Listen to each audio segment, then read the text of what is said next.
Here's a version of your text with altered wording, maintaining the same meaning. Together, they dominated the skyline of Manhattan. Two shining skyscrapers representing the engineering and financial strength of New York City. But in just 1 hour and 42 minutes, they were gone.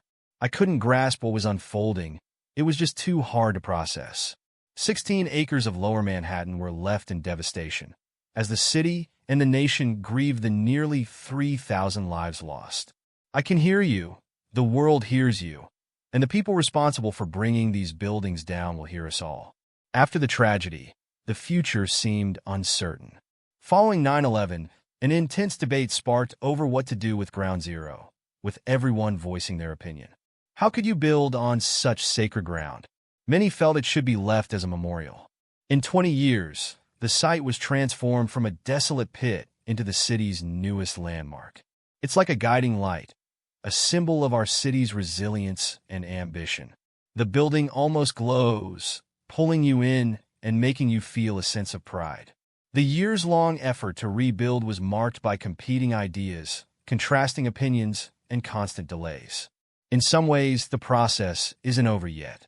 Little did I imagine, here we are 22 years later, still facing challenges in completion.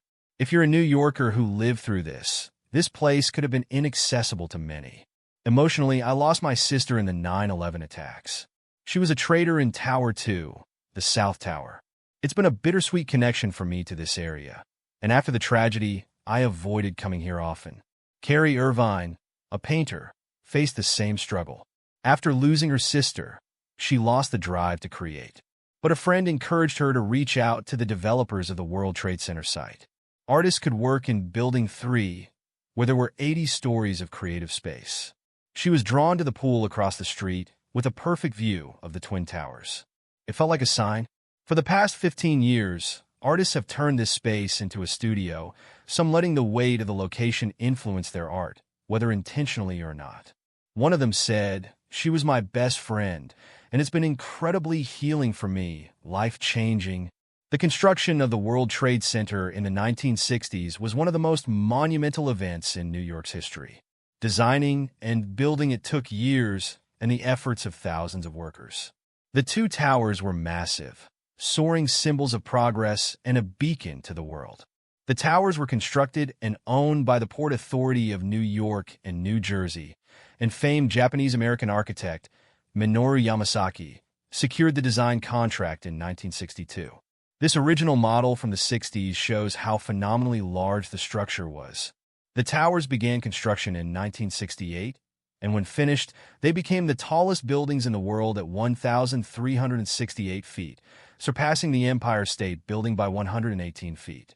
The site was built on a landfill, so workers dug 70 feet down to reach the bedrock, creating slurry walls to prevent the Hudson River from flooding the site. The towers held the title of the world's tallest for just a few years before the Sears Tower in Chicago was completed, but they quickly became an iconic feature of the New York skyline. The towers became a vital center for global trade. In 2001, Larry Silverstein won the lease to the buildings just 6 weeks before September 11th. After the destruction, a massive decision needed to be made. Should the site remain as a memorial or be rebuilt? Some were adamant about recreating the towers, while others wanted a memorial to honor the lives lost. A future president championed the idea to rebuild, asserting that it wasn't just about the money, but about honoring those who died. In November 2001, then-Governor George Pataki and New York City Mayor Rudy Giuliani created the Lower Manhattan Development Corporation, which oversaw the redevelopment of Ground Zero. A global design competition was held, and proposals flooded in. Polish-American architect Daniel Libeskind's design stood out, combining a memorial with a new landmark tower. Despite initial doubts, Libeskind stood firm on his design, which would incorporate both a tribute to the 9/11 victims and a symbol of the rebirth of Manhattan and democracy. Half of the site would be dedicated to remembrance, and the other half would feature a series of interconnected buildings. Libeskind's plan was to create a city within a city, with office spaces replacing what was lost and offering a spiral of 5 towers, culminating in what would later be known as the Freedom Tower, symbolizing the nation's strength. The towers would surround and protect the memorial. However, Libeskind wouldn't be the one to design the tower itself. David Childs of Skidmore, Owings and Merrill was brought in to redesign it, along with the other buildings on the site. Silverstein hired several renowned architects to bring the site to life, each designing a building, and together they worked to integrate the project. The Freedom Tower took on many forms throughout the years, slowly evolving as the vision for Ground Zero came to life. In 2003, a partnership was formed between Childs and Libeskind to work on a design that was later presented to the public. However, certain aspects of the location and design were met with criticism from the New York Police Department. One day, I received a call from the police commissioner, who told me, "Larry, this building cannot be constructed." I asked why, and he explained, "Firstly, the tower is not aligned properly, and secondly, it's situated in a risky area concerning potential future terrorist threats." Their main concern was the tower's positioning, especially its proximity to the heavy traffic on West Street. He sent a letter addressing this concern to everyone involved. Upon hearing this, I immediately called the governor and said, "This building will never be built. This is public knowledge now, and it's not going to happen. David, we need to design a completely new structure."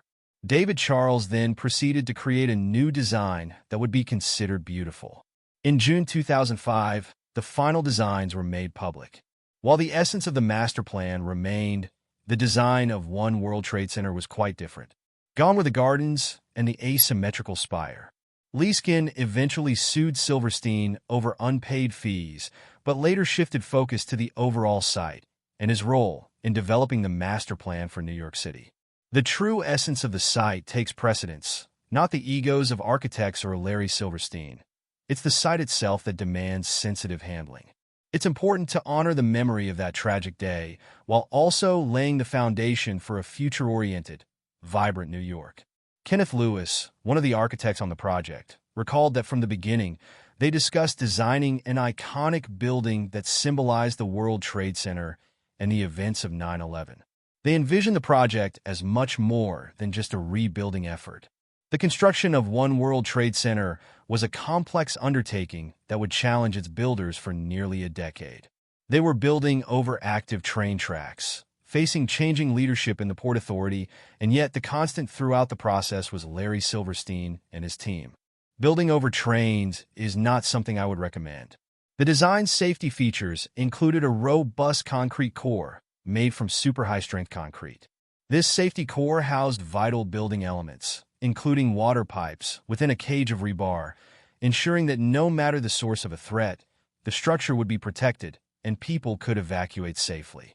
We met with fire commanders to incorporate their feedback, which led to wider stairways and lighting akin to airport lighting. Today, our staircases at One World Trade Center are encased in 2.5 feet of steel-reinforced concrete, wide enough to allow 2 lanes of traffic for building occupants and firefighters, ensuring everyone's safe movement. This model provides a clear visual of what the new World Trade Center looks like. The heart of this project is the 8-acre memorial park, with the footprints of the Twin Towers, surrounded by 4 office buildings, the tallest being One World Trade Center, standing at a symbolic height of 1,776 feet. The layout, designed by Libeskind, includes a performing arts center between Towers 1 and 2, with all buildings fitting into the Manhattan skyline and offering protection to the memorial park. The Freedom Tower, now known as One World Trade Center, began to take shape, reaching 1,776 feet into the sky. It became the tallest building in the Western Hemisphere. Despite a challenging construction process with delays, the building's completion marked a transformation for Lower Manhattan. Construction finally started in 2006 after Silverstein ceded construction rights for the building's tower to the Port Authority, retaining rights for Towers 2, 3, 4, and 5. The tower rose steadily, and on May 2, 2013, the spire was hoisted to the top, signifying a significant milestone. The building opened on November 3, 2014, more than a decade after the 9/11 attacks. Over the years, Lower Manhattan's population has more than doubled, yet the construction work continues. The final office building, 2 World Trade Center, awaits an anchor tenant to proceed. When completed, it will be the second largest building on the site, and 5 World Trade Center a residential building has not yet broken ground. Additionally, the Performing Arts Center is expected to open soon, with 3 distinct performing spaces designed with large acoustic doors, allowing for flexible room sizes. The idea is that experiencing art in the context of the World Trade Center campus adds to the significance of the space. The translucent marble of the building shines from within, symbolizing hope and community. 20 years after September 11th, New York has rebuilt once again, showing resilience and determination.